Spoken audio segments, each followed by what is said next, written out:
আজ আমি লোট্টা শুটকি মাছের ভাজি করেছি। একদিন ভর্তা করেছিলাম। এটি বিভিন্নভাবে খাওয়া যায়। তো ১ম এ আগে সাইজ করে কেটে নিয়ে আগে এগুলো ভাজি করে নিয়েছি এবং এর মধ্যে আমি পানি ঢেলে দিয়েছি। চুলা বন্ধ করে দিয়ে এই পানিগুলো এই গরম অবস্থায় আমি কিছুক্ষণ ভিজিয়ে রেখে এগুলো মথলিয়ে ধুয়ে আমি পরিষ্কার করে নিয়েছি। দেখুন কি সুন্দর পরিষ্কার হয়েছে। এখন এগুলো আমি রান্না করব। একটি কড়াইয়ে আমি এখন তেল গরম করে এর মধ্যে কিছু পেঁয়াজ কুচি করে রেখেছিলাম, রসুন কুচি এবং মরিচ কুচি এবং আমি কিছু আলু কুচি দিয়েও এটা রান্না করব। আর তেলটি গরম করে এর মধ্যে আমি এখন পেঁয়াজ, রসুন এবং কাঁচামরিচ কুচি এগুলো দিয়ে দেব। এগুলো কিছুক্ষণ ভাজা হয়ে আসলে এটি যখন একটু ব্রাউন কালার হয়ে আসবে তারপর এর মধ্যে আমি মাছগুলো দিয়ে দেব। এই লোট্টা শুটকি মাছ বিভিন্ন ভাবেই খাওয়া যায়। যেভাবেই খান না কেন এর স্বাদ অনেকটাই বেড়ে যায়। এই মাছগুলোর সঙ্গে আমি সব মশলাগুলো দিয়েছি। হলুদ, লবণ, শুকনো মরিচের গুঁড়া, আদা বাটা, গরম মসলা বাটা, ধনিয়া গুঁড়া এবং জিরার গুঁড়া দিয়েছি। পরিমাণ মতো করেই দিয়েছি এবং দিয়ে একসঙ্গে এগুলো আমি এর মধ্যে ঢেলে দিচ্ছি।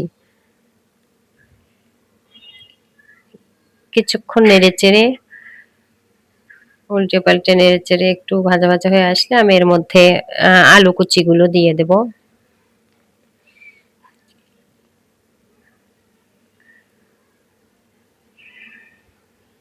এবং আলু কুচির সঙ্গে আর একটু নাড়াচাড়া করে উল্টে পাল্টে নিয়ে নেব এবং কিছুক্ষণ ভাজা হয়ে আসলে আমি এর মধ্যে সামান্য একটু পানি দিয়ে দেব সিদ্ধ হওয়ার জন্য।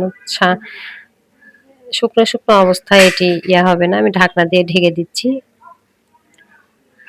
এবং ঢাকনা খুলে এটি আবার একটু নাড়াচাড়া করে নিচ্ছি। ততক্ষণে পানিটা শুকিয়ে গেছে। এখন আর আমরা ঢাকনা দিয়ে ঢাকবো না। এখন এই অবস্থায় আমি কিছুক্ষণ পর পর নাড়বো এবং উল্টিয়ে দেব। এইভাবে করতে করতে ভাজিটা কিন্তু এক পর্যায়ে হয়ে আসবে। এটা যতটা ভাজি করা যাবে একটু টাইম নিয়ে ভাজিটা তত টেস্ট হবে। এখন আমি এটা আর অন্য একটি বলে সার্ভ করছি। ভাজিটা দেখতেই পাচ্ছেন কালারটা কত সুন্দর হয়ে এসেছে। লোট্টা মাছ বিভিন্ন ভাবেই খাওয়া যায়। কচুরলতি, আলু, বেগুন একসঙ্গে কেটে তার মধ্যে দিয়ে ভর্তা করে তারপর আলাদাভাবে এইভাবে ভাজি করে বিভিন্ন ভাবে খাওয়া যায়। তবে এটি খুবই লোভনীয় একটু খাদ্য এবং অনেক মজাদার। আজ এ পর্যন্তই। আল্লাহ হাফেজ।